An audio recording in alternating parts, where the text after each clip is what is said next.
One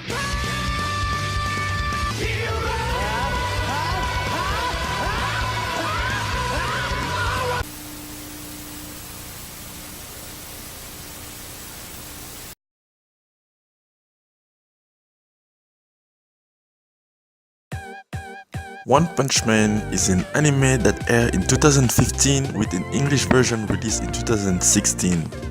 It was an instant success with mainstream audiences, and its second season was directly announced.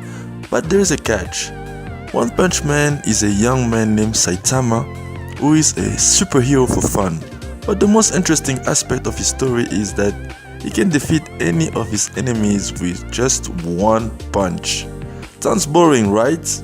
That's what I told myself before watching it, but since my little brother is obsessed with anime, he forced me to watch it and I instantly became a big fan. Not only a fan of the manga adaptation, but mostly fan of the character.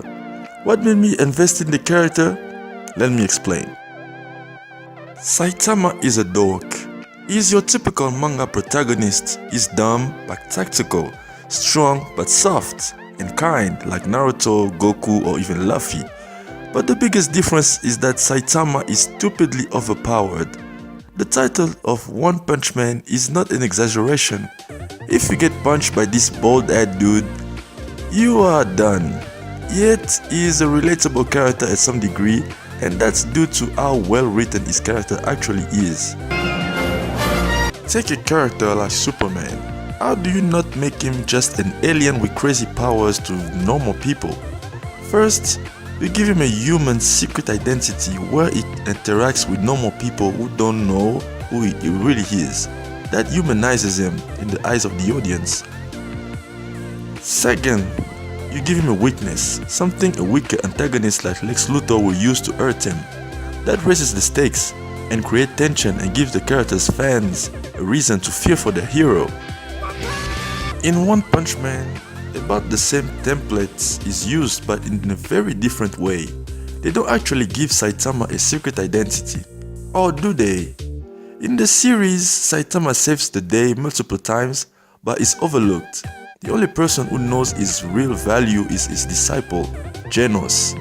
That could change. The only thing Saitama has to do is just to walk in the superior headquarters and punch anyone standing in his way.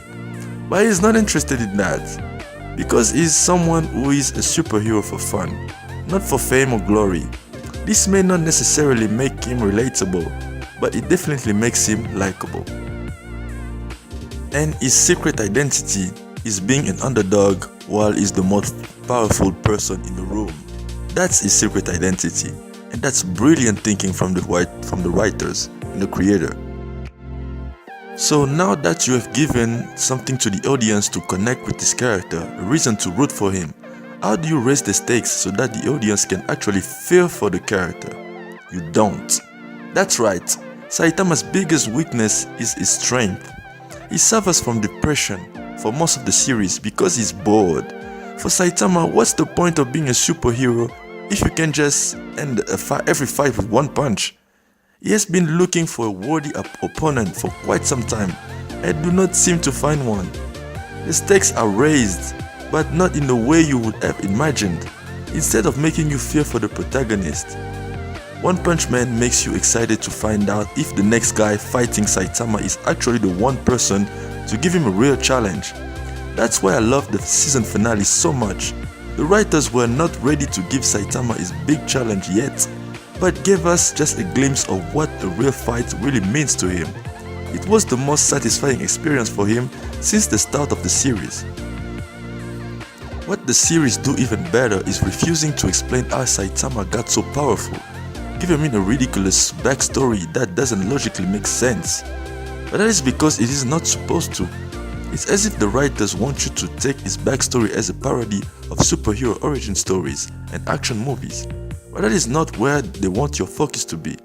One Punch Man is an adventure that focuses on a very likable character with a big heart and the best intentions. He can defeat anyone with just one punch.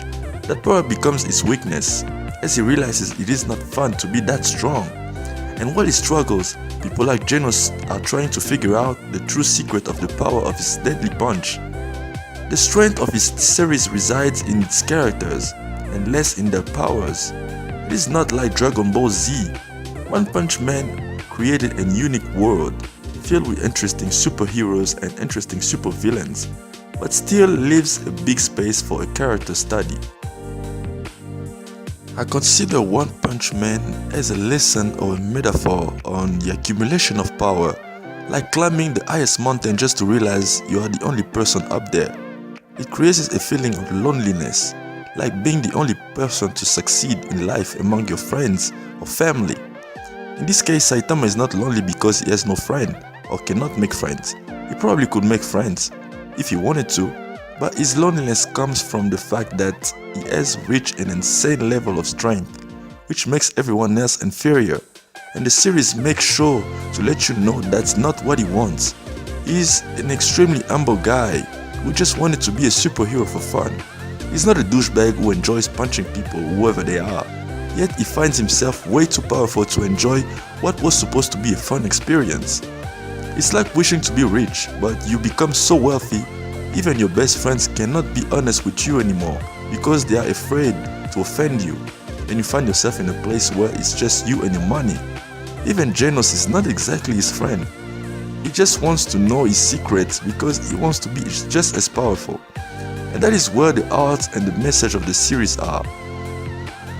One Punch Man is a brilliantly executed piece of art that has way more depth than people give it credit for. So if you have never watched it, please do.